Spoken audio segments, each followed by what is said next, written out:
마태복음 14장 26절 말씀을 중심으로 신앙성장 시리즈로는 17번째 시간 성령의 인도를 받으십시오 라는 제목으로 함께 연애 나누겠습니다. 예수님의 제자들은 예수님과 3년 반 정도를 함께 했습니다.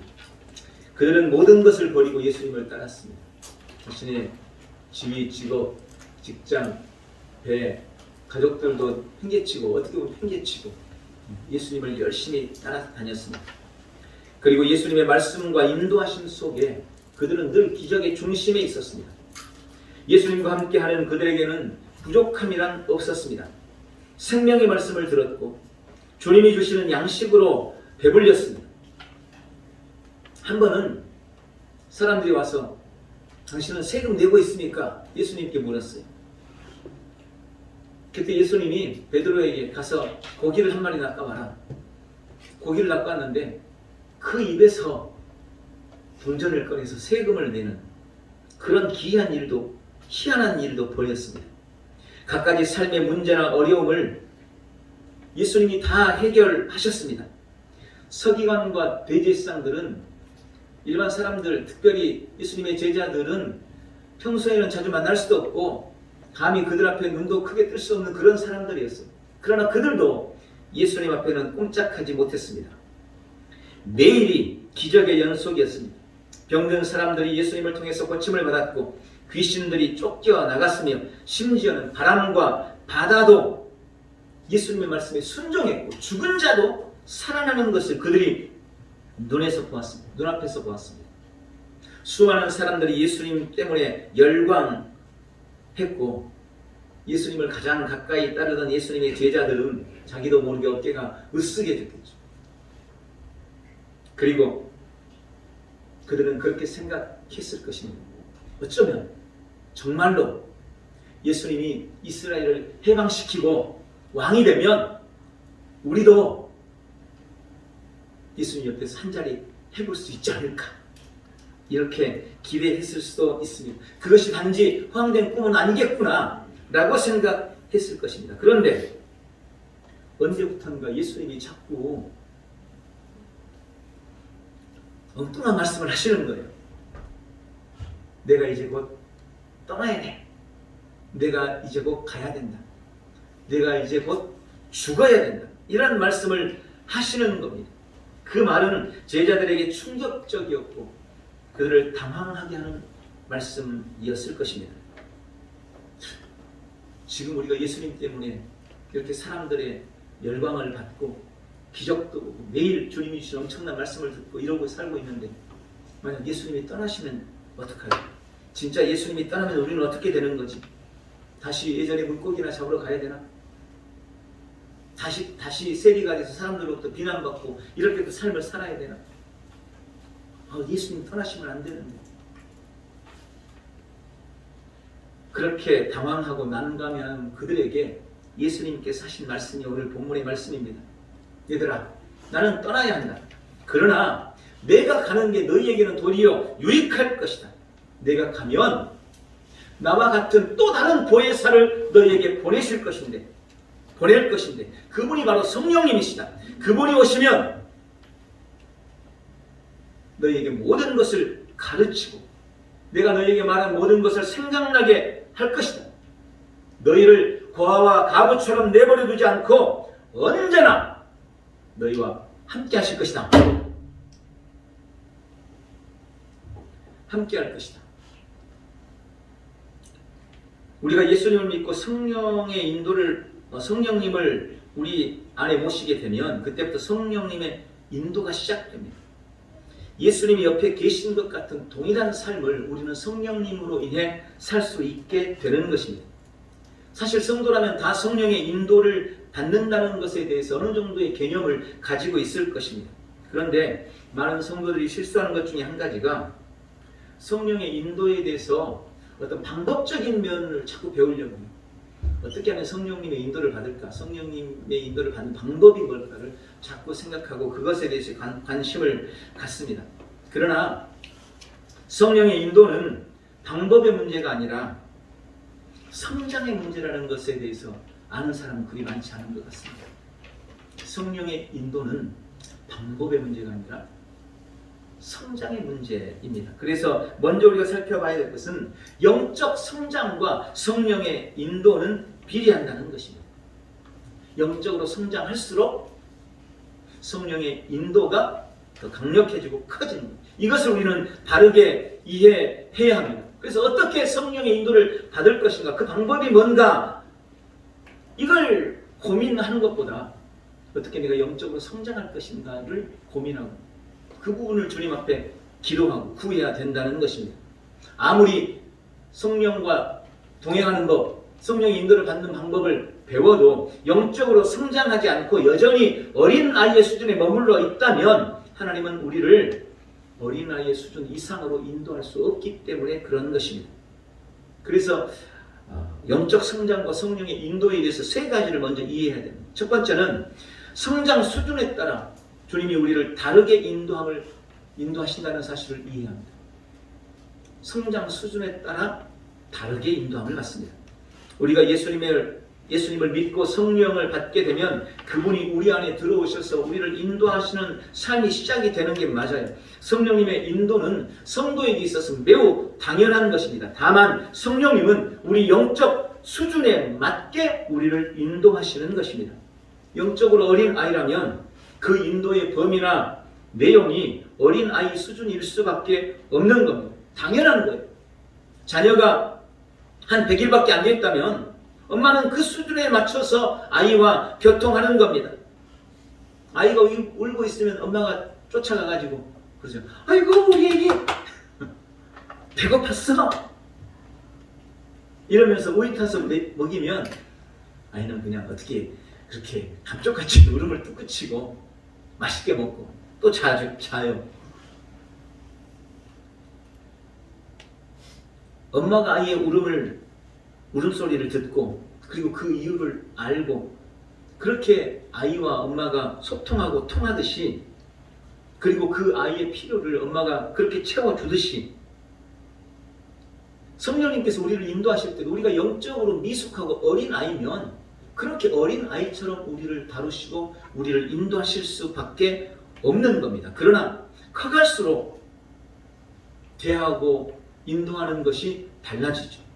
중학생쯤 되면 대화의 수준도 달라지고 인도하는 것도 훨씬 더 다양하고 복잡해집니다. 지금 우리 교도 그러잖아요. 처음에는 와가지고 누워만 있더니 요즘엔 제법 걸어다녀요. 그러니까 이제 주변에서 다 쫓아다녀야 돼. 인도를 그렇게 쫓아다니면서 해야 되는 거죠. 중학생쯤 되면 이제 아이의 고민이 훨씬 많아져요. 진로 문제, 공부 문제, 또 친구 문제, 이성에 관한 문제, 앞으로 또 어떻게 살아야 되나, 뭐 이것저것 또 신앙에 관한 문제들, 그런 부분에 대해서 다양한 인도가 필요한 거죠. 그때도 그런 방법으로 그 아이를 대하고 그렇게 인도해 나갈 수가 있는 것입니다. 그래서 영적인 수준에 따라, 성장의 수준에 따라 다른 인도를 받는다는 것을 이해해야 합니다. 두 번째는 영적 성장은 성도의 누림에도 직접적인 영향을 미친다는 것을 이해해야 합니다. 여러분 2살 된 아이가 필요하고 누릴 수 있는 게 뭐가 있겠습니까?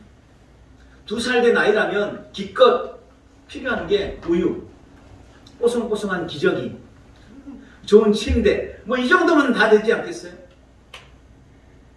그런데 이제 한 10살쯤 되면 아이가 필요한 게 훨씬 많아지죠. 한 20살쯤 되면 10살짜리가 필요한 것보다 한 100배는 더, 100배는 좀 과장이에요. 한 10배는 더 많아지는 겁니다. 누릴 수 있는 것. 그래서 영적으로 우리가 미숙하고 어리면 누리는 은혜의 수준도 낮고 누림의 수준도 낮을 수밖에 없는 것입니다. 구하는 것 역시 우리 삶의 필요, 이것을 더 넘어서지를 못하는 거예요. 영혼 구원이나 세계 선교는 어떤 특별한 사람들이나 하는 거라고 생각하고 여전히 육적이고 혼적인 필요만을 구하고 맙니다. 그러니 성령의 인도 또한 그런 것 외에는 다르게 인도할 방법이 없는 거예요. 그래서 영적 성장이 성도의 누림에 직접적인 영향을 줄 수밖에 없는 것입니다. 그리고 세 번째는 이 성장의 차이가 곧 영향력의 차이를 가져온다는 것입니다. 우리가 성장할수록 필요도 늘고 그렇게 누림이 늘어갈수록 할 수 있는 것도 많아지고 영향력도 커지는 거죠. 2살짜리가 할 수 있는 일, 기껏해야 먹고 자고 울고 가끔 웃어주고 좀 빠른 애들은 걸어다니면서 부모님 신경 쓰이게 하고 뭐 이 정도겠죠. 10살짜리가 할 수 있는 일, 초등학교 한 3학년쯤 되면 이제 할 수 있는 일이 훨씬 더 많아지죠. 웬만한 심부름은 다 할 거고 아빠가 뭔 일을 할 때 옆에서 좀 도와줄 수도 있을 거고 할 수 있는 일이 훨씬 많아져요. 20살쯤 되면요. 그때는 웬만한 어른들이 할 수 있는 일을 다 할 수 있습니다. 점점 영향력이 커지고 생활 반경도 달라지고 그럴 수밖에 없는 영적으로도 마찬가지라는 것입니다. 성령님께서 우리의 삶의 필요를 채우시고 우리를 인도하실 때 주님은 우리가 언제나 어린 아이로 머물러 있기를 원하지 않으십니다. 주님은 우리가 그리스도 예수 안에서 하나님께서 이루신 예수님께서 이루신 그 놀라운 구속을 그 구원의 은혜와 은총을 우리의 전 삶의 영역에서 누리기를 바라고 또 그렇게 누린 만큼 우리가 삶에서 영향력을 미치는 그런 삶을 살기를 주님은 분명히 원하시고 계신다는 것입니다. 그리고 우리가 그리스도인으로서 사는 가장 본질적이고 근본적인 이유는 영혼을 건지고 복음을 증거하는 일에 있다는 것을 우리는 기억해야 합니다. 이게 망각된 채 영혼 구원에는 관심 없고 복음을 전파하는 일에는 관심 없고 그저 우리의 삶의 필요나 추구하면서 삶을 살고 있다는 것은 여전히 우리가 미숙하고 어리기 때문이라는 거예요. 많은 사람들이 처음 예수님을 믿을 때는 예수님을 통해서 어떤 혜택을 얻기를 원해서 믿습니다. 틀림없어요. 인생의 허물을 달래기 위해서 교회에 나오기도 하고 어떤 질병에서 치료받기를 위해서 교회에 나오기도 하고 우울증이나 인생의 문제를 해결받고 싶어서 등등 여러 가지 우리의 삶의 필요를 위해서 교회에 나오고 예배에 참석하는 겁니다. 그런데 그렇게 믿음은 시작되지만 점점 성장해 갈수록 이제 바뀌는 거예요. 처음에는 하나님이 나를 위해 필요한 존재였어요. 하나님이 나를 위해 필요한 존재. 그런데 신앙생활을 해갈수록 그게 아니구나. 하나님이 나를 위해 존재하는 분이 아니고 내가 하나님을 위해 존재하는 사람이구나. 하나님을 위해서 내가 할 수 있는 일이 뭔가를 찾게 되는 겁니다. 그게 성장하고 있다는 증거입니다. 바울은 고린도후서 5장에서 그분께서 우리를 위해서 죽으셨으니 이제 더 이상 우리가 나를 위해서 살지 않고 주를 위해서 사는 것이다 라고 고백합니다. 그게 바울이 받았던 계신 거예요. 바울은 그렇게 성장했기 때문에 주님이 나를 위해 죽으신 이유는 이제 내가 그리스도와 함께 살아 주를 위해서 살게 하기 위함이었구나. 이렇게 발견하는 자기 자신. 그게 성장인 것입니다. 왜 성령님께서 우리를 인도하실까요? 왜 우리가 성령의 인도를 받아야 할까요? 왜 성령의 인도가 우리의 삶에 필요할까요? 그 이유는 하나님을 위해 더 효과적으로 살기 위해서인 겁니다. 성령의 인도가 필요한 이유는 하나님을 위해 더 효과적으로, 더 효율적으로 살기 위해서 성령의 인도가 필요한 것입니다. 우리는 성장할수록 성령의 인도를 누릴 수 있습니다. 오늘 말씀을 통해서 영적 성장을 사모하는 귀한 시간 되시기를 축복합니다. 두 번째는 우리가 이 영적 성령의 인도의 원리를 깨달아야 합니다. 성령 하나님께서 우리를 인도하시는 데는 중요한 원리들이 있습니다. 그것을 몇 가지로 말씀을 드리려고 합니다. 첫 번째는 성령님께서는 우리가 맡기는 것만큼만 우리를 인도하십니다.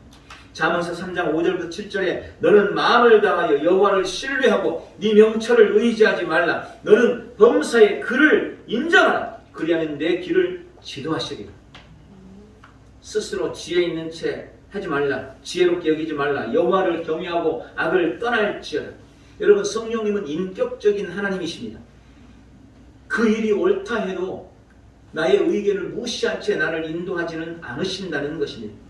내가 맡기고 의지하는 만큼만 나를 인도하시는 분이 성령님이십니다. 여러분, 이게 매우 중요한 원리입니다. 그래서 우리는 오늘 잠언서 3장 5절에 말씀하시고 있는 것처럼 범사의 그분을 인정해야 되는 거예요. 어느 한 부분에서만 주님을 인정하는 것이 아니고 나의 매사에 주님을 인정해야 매사에 성령의 인도를 받게 되는 겁니다. 근데 많은 사람들이 이걸 잘 못해요. 그냥 일반적으로는 다 내가 알아서 하고 하나님께 맡기잖아요. 그리고 실패하면 나중에 엉뚱하게 그걸 하나님 탓을 해요. 예수 믿어도 소용없다고 이렇게. 내가 맡기는 것, 내가 의뢰하고 의지하는 것, 주님은 그것만 내 삶에 개입하실 수 있어요. 지난주에 기도에 대해서 말씀을 드리면서도 그 말씀 드렸잖아요. 주님은 당신의 능력을 축소시키셨습니다. 우리를 위해서 스스로를 제한하셨습니다. 내가 요구하고 기도하지 않으면, 아니 기도할 때 그때 합법적으로 주님이 내 삶에 역사하시겠다는 거예요. 이게 중요한 원리입니다. 성령의 인도함 역시 마찬가지라는 것을 깨달으셔야 합니다. 하나님의 어리석음이 나의 지혜보다 훨씬 낫고 하나님의 약함이 나의 강함보다 훨씬 강하다. 내가 할 수 있다고, 내가 지식이 있다고, 그거 내가 알아서 할 테니 하나님 힘들고 어려운 일을 해주세요. 그러지 마시라는 거예요. 모든 매사를 주님께 맡길 줄 아는 지혜가 있기를 바랍니다. 두 번째 원리는 성도라면 누구나 성령의 인도를 받을 수 있다는 것을 믿으셔야 합니다. 요한복음 10장 27절에 내 양은 내 음성을 들으며 나는 그들을 알며 그들은 나를 따르느니라. 양은 본능적으로 목자를 따르는 것이 사는 길이라는 것을 압니다. 그래서 목자를 따라갑니다. 그래서 그것을 당연하게 여기고, 성도는 누구라도 성령의 인도를 받을 수 있습니다. 이건 특별한 사람만 성령의 인도를 받는 게 절대 아니라는 것을 먼저 깨달으셔야 됩니다. 로마서 8장 14절에 무릇 하나님의 영으로 인도함을 받은 사람은 곧 하나님의 아들이라. 이 말씀은 하나님의 아들이라면 누구라도 하나님의 영의 인도를 받는다는 것입니다. 하나님의 영의 인도를 받는 자라야 하나님의 아들이라는 거예요. 우리가 하나님의 자녀라면 우리는 성령의 인도를 받을 수 있습니다. 이것의 이 점에 대해서 확신하시기 바랍니다. 자녀가 본능적으로 엄마를 찾듯 성도가 성령의 인도를 받는 것은 매우 당연한 겁니다. 세 번째 원리는 우리는 모든 일에 성령의 인도를 받을 수 있습니다. 요한복음 14장 26절에 오늘 본문 말씀이죠. 보혜사 곧 아버지께서 내 이름으로 보내실 성령 그가 너희에게 모든 것을 가르치고 내가 너에게 말하는 모든 것을 생각나게 합니다. 주님은 모든 것을 가르치십니다.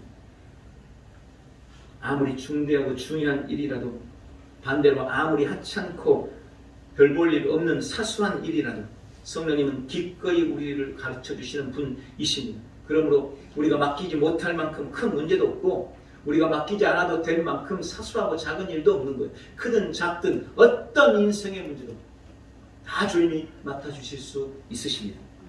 네 번째 원리는 내 생각이나 계획보다 주님의 생각과 계획이 훨씬 더 크고 위대하다는 것을 믿어야 됩니다. 잠언서 3장 7절에 스스로 지혜롭게 여기지 마라. 여호와를 경외하며 악을 떠날지어다. 이사야서 55장 9절에 하늘이 땅보다 높음같이 내 길은 너희 길보다 높으며 내 생각은 너희 생각보다 높음이니라. 우리 길이나 우리 생각보다 하나님의 길과 하나님의 생각이 훨씬 크고 위대합니다. 내가 생각하고 있는 것이 옳다면 주님이 생각하고 계신 것은 더 어려운 거예요. 더 어려운. 가끔 자녀들과 대화할 때 그런 것 때문에 답답할 때가 있죠. 부모가 생각할 때 이게 훨씬 더 옳아. 근데 자녀는 그게 아니래. 이렇게 설명해도 저렇게 설명해 자신의 뜻을 굽히지 않아. 그러면 부모는 속이 타요. 그게 아닌데, 지가 조금만 크고 말 텐데, 이런 생각 드는 거죠. 하나님은 어떠시겠어요? 하나님은 어떠시겠어요? 우리는 작은 지혜로 내 길을 주장합니다. 내 생각을 주장합니다. 하나님이 분명히 그렇게 말씀하셔도 내 뜻을 굽히지 않을 때가 얼마나 많은지 몰라요. 그러나 나는 기껏 해봤자 한 수, 두 수를 가지고 있다면 하나님의 수는 무한하다는 것을 아셔야 됩니다. 그래서 우리는 모든 것을 철저하게 성령님께 맡기고 의탁할 수 있는 것입니다. 다섯 번째, 성령님의 인도는 내 안에 거하시는 성령님으로부터 온다는 것을 기억하십시오. 성령의 인도는 내 안에 계신 성령님으로부터 오는 것입니다.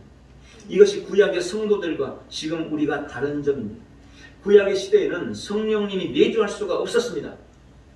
그래서 선지자들의 예언이나 환경, 즉 외부적인 요소로 인해서 인도를 받았습니다. 그러나 예수님께서 십자가에서 죽으신 후 부활 성천하시면서 성령님을 약속하셨고 성령님이 이 땅에 오신 이후 이제 우리는 외부적인 요소가 아니라 내 안에 거하시는 성령님의 인도를 우리의 영을 통해 받을 수 있게 된 것입니다. 이게 구약과 지금 이 시대를 살고 있는 우리 성도의 가장 확연한 차이입니다. 구약의 기드온, 유명한 사건이 있잖아요. 기드온이 부름받을 때 하나님을 시험했어요. 주님의 뜻을 분명히 하고 싶었던 겁니다. 그래서 양털을 갖다 놓고 정말 주님이 저를 쓰시기를 원하시면 오늘 밤 비가 다른 데는 다 오고 이 양털은 젖지 않고 뽀송뽀송하게 해주시면 제가 주님의 뜻인 줄 알고 따르겠습니다. 근데 아침에 나가보니까 다른 데는 다 젖었는데 양털만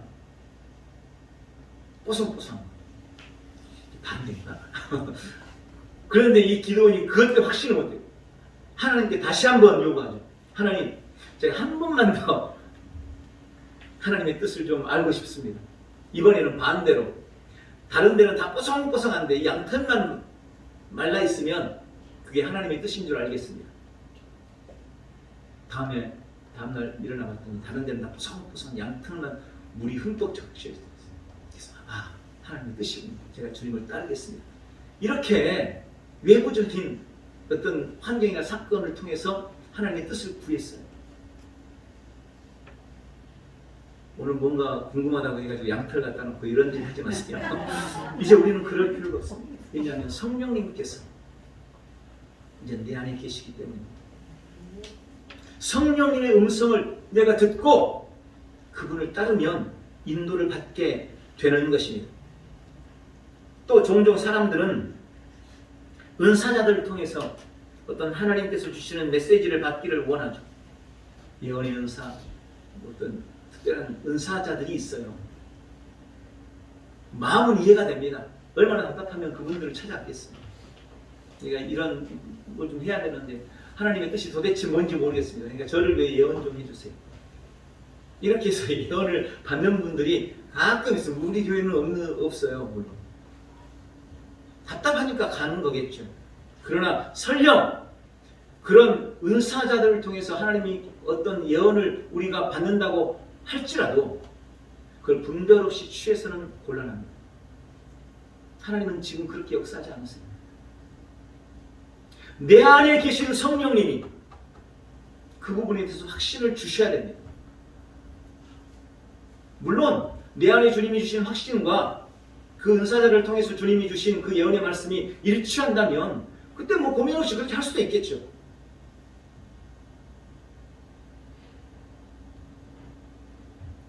반드시 내 안에 계시는 성령의 음성에 귀를 기울이고 분별할 줄 아는 지혜가 있어요.